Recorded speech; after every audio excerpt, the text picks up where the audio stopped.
Sorry sorry sorry sorry, একটু late হয়ে গেল। আমি জানি তুমি অনেকক্ষণ ধরে অপেক্ষা করছো। সরি হওয়ার কি আছে, তুমি যে আসতে পেরেছো এটা অনেক খুশি। লোপা, আমি কিন্তু আজকে ঝগড়া করার মুডে নেই, প্লিজ অন্তত আজকে ঝগড়া করো না।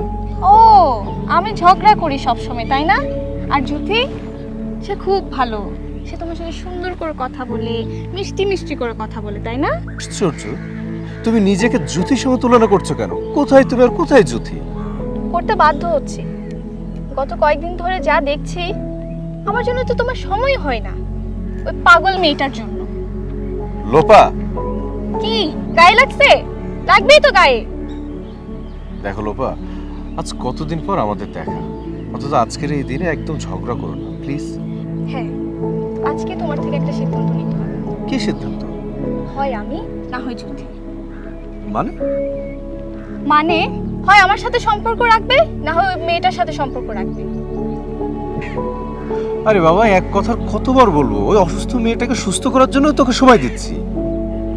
তুমি সাইকিয়াট্রিস্ট না সৌরভ, আমাকে যা ইচ্ছা তা বুঝিও না।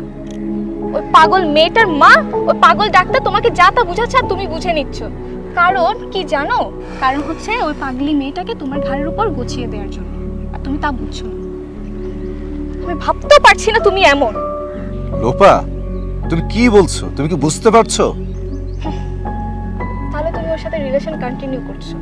আমি বুঝতে পারছি না তুমি একে কিসের রিলেশনের কথা বলছো। তবে হ্যাঁ, আমি যেটা জানি, ও যদি সুস্থ হয়ে যায় তখন সবকিছুই প্রমাণ হবে।